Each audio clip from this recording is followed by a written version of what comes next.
বাংলাদেশের যে কোনো স্বাধীন নাগরিক স্বাধীনভাবে চলচ্চিত্র নির্মাণ করতে পারবে। যে নির্মাণ করেছেন তারা বাসায় বসে একলা একলা পরিবার নিয়ে ছবি দেখেছেন। আমাদের ট্যাক্সের টাকায় নির্মিত সিনেমা আমাদের জনগণ একজনও দেখতে পারেনি। আমরা স্বাধীনভাবে চলার পরও আমরা কেউ প্রতিবাদ করতে পারিনি। আপনারা সবাই জানেন কি কারণে। ছাত্রদেরকে অনুদান দিয়ে তাদের ভিতরে দুরন্ত প্রতিভাকে সামনে এগিয়ে নেওয়ার জন্য চেষ্টা করবেন। সঙ্গী সম্বন্ধে একটা অতীতে একটা বিরোধ ধারণা প্রচার করা হতো সবসময়, যে আমরা উৎসাহিত করি না, আগ্রহ দেখাই না, বা নতুন যারা আসে তাদেরকে সাধুবাদ জানাই না। আমি স্পষ্ট বলতে চাই, বাংলাদেশ চলচ্চিত্র পরিচালক সমিতির দরজা সবসময় খোলা থাকে। আমাদের যত নতুন সদস্য বা বাইরের যারা মুক্ত স্বাধীন চলচ্চিত্র নির্মাণ করেন তাদেরকেও আমরা সাধুবাদ জানাই, স্বাগত জানাই। এবং আমরা চাই, মানে আমাদের কোনো বাইন্ডিংস নাই, বাংলাদেশের যে কোনো স্বাধীন নাগরিক স্বাধীনভাবে চলচ্চিত্র নির্মাণ করতে পারবে। এটা নিয়ে আমাদের কোনো বাধ্যবাধকতা নাই। এটা একটা অপপ্রচার যে আমরা হয়তো বা আমরা চলচ্চিত্র নির্মাণ করতে দেই না, সার্টিফিকেট দেই না, এই ধরনের একটা অপবাদ আমাদের উপর চাপানো আছে। সেইটাকে গোছাতে আজকে আমার কথা বলা।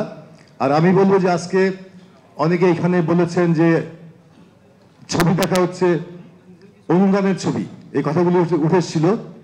অনুদানের ছবি দেওয়া হচ্ছে, অনুদান দেওয়া হচ্ছে 2 বছরের মধ্যে ছবি বানিয়ে ছবি জমা দিতে হবে। এটা একটা বড় ধরনের সময়। 2 বছরে অনেক কিছু ঘটে। 2 বছরে যারা টাকাটা নেয় তারা বিভিন্নভাবে খরচ করে সিনেমাকে কোনোরকম দানাই ফানাই করে সিনেমা নির্মাণ করে সেই সিনেমাগুলি জমা দেওয়া হয়, এবং সেই টাকাগুলি দলীয়করণের কারণে অতীতে সবসময় পাস হয়ে গেছে, এবং সেই ছবি সেভাবেই মুক্তভাবে পড়েছে। কারণ সিনেমা হলে রিলিজ হয়নি, একটি হলে হয়তো প্রেস রিলিজ করেছে, সেই ছবি বাক্সবন্দী হয়ে রয়েছে। অথবা যে নির্মাণ করেছেন তারা বাসায় বসে একলা একলা পরিবার নিয়ে ছবি দেখেছেন। এটা আমাদের জনগণ দেখেনি। জনগণের টাকা, আমাদের ট্যাক্সের টাকায় নির্মিত সিনেমা আমাদের জনগণ একজনও দেখতে পারেনি। অথচ সেই ছবিগুলি আবার পুরস্কার পেয়েছে, অসংখ্য পুরস্কারে ভূষিত হয়েছে সেই ছবিগুলি, যেটা আসলে আমরা স্বাধীন দেশের মানুষ, আমরা স্বাধীনভাবে চলার পরও আমরা কেউ প্রতিবাদ করতে পারিনি। আপনারা সবাই জানেন কি কারণে। আজকে কিছুক্ষণ আগে একজন বললেন শেখ কামাল, শেখ জামাল, শেখ রাসেল নিয়ে সিনেমা তৈরি হয়েছে।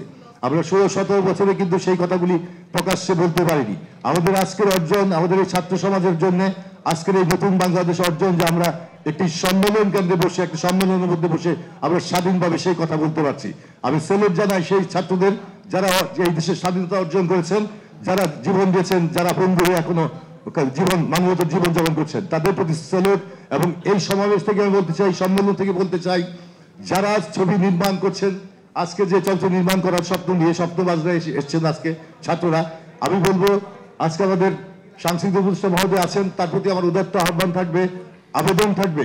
আজকে যারা স্বপ্নবাজ আছেন তাদের স্বপ্নকে প্রসারিত করার জন্য, তাদের আগামী দিনের পথ চলা সহজ করার জন্য এই অনুদান প্রথাকে বাতিল করে প্রয়োজন এই ছাত্রদেরকে অনুদান দিয়ে, তাদেরকে শিক্ষানবিশ ছাত্রদের অনুদান দিয়ে তাদের ভিতরে দুরন্ত প্রতিভাকে সামনে এগিয়ে নেওয়ার জন্য চেষ্টা করবেন। ধন্যবাদ সবাইকে।